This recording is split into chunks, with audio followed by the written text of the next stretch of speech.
ನಮ್ಮ ಮೈಸೂರಿಗೆ ಹತ್ತಿರದ ಕಿಕ್ಕೇರಿ ಲಕ್ಷ್ಮೀ ಜ್ಯುವೆಲ್ಲರ್ಸ್ಗೆ ಸುಸ್ವಾಗತ. ಈಗ ನೀವು ನೋಡಿದ್ದು ಚಿನ್ನದ ಕೊಂಡು.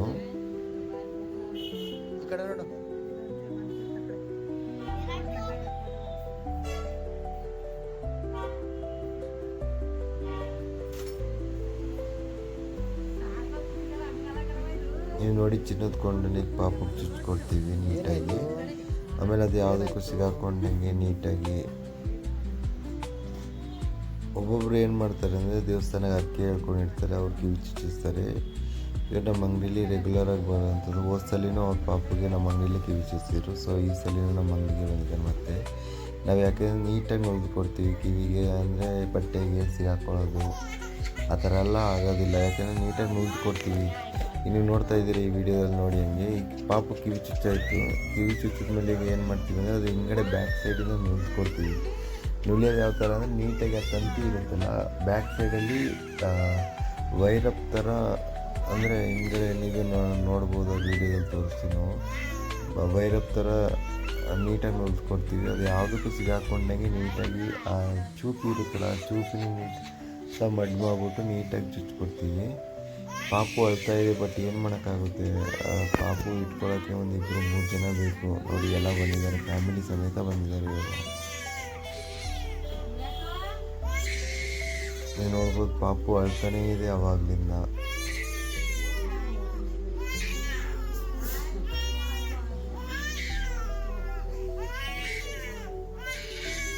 ನೋಡಿ ಸ್ನೇಹಿತರೆ, ಪಾಪ ಅವಾಗಲಿಂದ ಅಳ್ತಾನೇ ಇದೆ. ನನಗೂ ಕೂಡ ವಿಡಿಯೋ ಮಾಡ್ಬೇಕಾದ್ರೆ ನನಗೂ ಕೂಡ ಏನೋ ಒಂಥರ ಆಗುತ್ತೆ. ಪಾಪು ಅಳೋದು ನೋಡಿದ್ರೆ ಏನೋ ಒಂಥರ ಮನಸ್ಸಿಗೆ ಆಗುತ್ತೆ. ಬಟ್ ಏನು ಮಾಡೋದು, ನಮ್ಮ ಅಪ್ಪಾಜಿಯವ್ರು ಕಿವಿ ಚುಚ್ಚುತ್ತಾನೇ ಇದ್ದಾರೆ ಅವಾಗಲಿಂದ. ಅವರ ಚುಚ್ಚುವಿಕೆ ಅಭ್ಯಾಸ ನೀವು ನೋಡ್ಬೋದು. ನಮ್ಮ ಪ್ರೀವಿಯಸ್ ಅಮ್ಮಮ್ಮನ ಒಂದು 100 ಪಾಪುಗಳಿಗೆ ಕಿವಿ ಚುಚ್ಚಿದ್ದೀವಿ.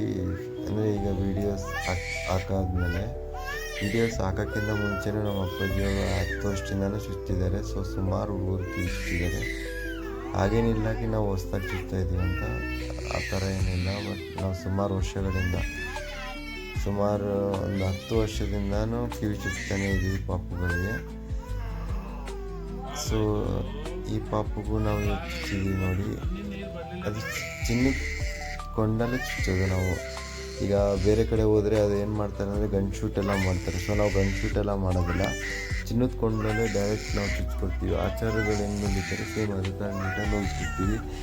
ಇನ್ನೊಬ್ಬರು ಬಂದಿರೋ ಅವರು ದೇವಸ್ಥಾನದಲ್ಲಿ ನುಗ್ಸಿದ್ರು, ಅದರಲ್ಲಿ ಕರೆಕ್ಟಾಗಿ ನುಗ್ದಿರಲಿಲ್ಲ. ಅವ್ರು ಏನು ಮಾಡ್ತಾರೆ ಅಂದರೆ ಅರ್ಧಂಬರ್ಧ ತಂತಿ ಹಂಗೆ ಹಾಕ್ಬಿಟ್ಟು ಇಟ್ಬಿಡ್ತಾರೆ. ಯಾಕೆಂದರೆ ಅವರು ಕೂಡ ಸುಮಾರು ಹುಡುಗರುಗಳು ಬಂದಿರ್ತಾರೆ, ಅರ್ಕೆ ಮಾಡ್ಕೊಂಡಿರ್ತಾರೆ ಸುಮಾರು, ಅಂದರೆ ಲೈನಲ್ಲಿ ನಿಂತಿರ್ತಾರೆ ಪಾಪ ಎಷ್ಟೋ ಜನ. ಸೊ ಅವರು ನೀಟಾಗಿ ನುಲಿಯೋಕ್ಕಾಗೋದಿಲ್ಲ, ಬರೀ ಹಿಂಗೆ ಚುಚ್ಚಿಬಿಟ್ಟು ಬಿಟ್ಬಿಡ್ತಾರೆ, ನೀವು ಎಲ್ಲಿ ಬೇಕಾದ್ರೆ ನುಲಿಸ್ಕೊಳ್ಳಿ ಅಂತ. ಸೊ ಆ ಥರ ಎಲ್ಲ ನಾವು ನುಗ್ದು ಕೊಟ್ಟಿದ್ದೀವಿ ನೀಟಾಗಿ. ಆ ಥರ ಬಂದರೂ ಕೂಡ ನೀವು ಏನಾದ್ರು ಆ ಥರ ಏನಾದ್ರು ಮಾಡಿ ಆಗಿದ್ದರೆ ನಿಮಗೆ ಪಾಪನ ಕರ್ಕೊಂಬನ್ನಿ. ನಮ್ಮ ಕಿಕ್ಕೇರಿ ಮಂಡ್ಯ ಜಿಲ್ಲೆಯಲ್ಲಿ ಕ್ಯಾರ್ಪೇಟೆ ತಾಲೂಕು ಕಿಕ್ಕೇರಿ ಹೋಬಳಿ. ಸೊ ಅಲ್ಲಿಗೆ ಒಂದ್ಸಲಿ ವಿಸಿಟ್ ಮಾಡಿ. ನೀವು ಒಂದ್ಸಲಿ ಬಂದ್ಬಿಟ್ಟು ವಿಸಿಟ್ ಮಾಡಿಬಿಟ್ಟು ಹೋಗಿ, ನಿಮಗೆ ಗೊತ್ತಾಗುತ್ತೆ. ಇಲ್ಲಾಂದರೆ ನಮ್ಮ ಯೂಟ್ಯೂಬ್ ಚಾನಲ್ ನೋಡಿ ಸುಮಾರು ಹುಡುಗರುಗಳಿಗೆ ನಾವು ಆ ಥರ ಏನಿಲ್ಲ ನೀಟಾಗಿ ನಿಲ್ಸ್ಕೊಡ್ತೀವಿ. ಒಟ್ಟಿನಲ್ಲಿ ಬನ್ನಿ ನೀವು. ಸೊ ನೀವು ನೋಡಿ, ಈಗ ಪಾಪು ನೋಡಿ ಚುಚ್ಚಾದ್ಮೇಲೆ ನೋಡಿ ಪಾಪು ಎಷ್ಟು ಲಕ್ಷಣವಾಗಿ ಕಾಣಿಸುತ್ತೆ ಅಂತ. ಇದು ಹೆಣ್ಣು ಪಾಪು. ಕರೆಕ್ಟಾಗಿ ನೀಟಾಗಿ ಚುಚ್ಕೊಡ್ತೀವಿ. ಮಾರ್ಕ್ ಫಸ್ಟು ಕೇಳ್ಕೊತೀವಿ ಕರೆಕ್ಟಾಗಿದೆ ಇಲ್ವ ಅಂತ. ಅದರ ಆಮೇಲೆ ಚುಚ್ಚೋದು. ಅವ್ರ ಮಾರ್ಕ್ ಎಲ್ಲಿಗೆ ಹೇಳ್ತಾರೆ ಅಲ್ಲಿ ಕರೆಕ್ಟಾಗಿ ಚುಚ್ಕೊಡ್ತೀವಿ. ಪಾಪು ಇನ್ನೂ ಅಳ್ತಾನೆ ಇದೆ. ಸೊ ನಮಗಂತೂ ಕೇಳ್ಕೊಳಕ್ಕಾಗೋದಿಲ್ಲ, ಯಾಕೆಂದರೆ ನಮ್ಮದು ಮನಸ್ಸು ನಿಮ್ಮ ಥರ ಸೂಕ್ಷ್ಮ ಇರುತ್ತೆ.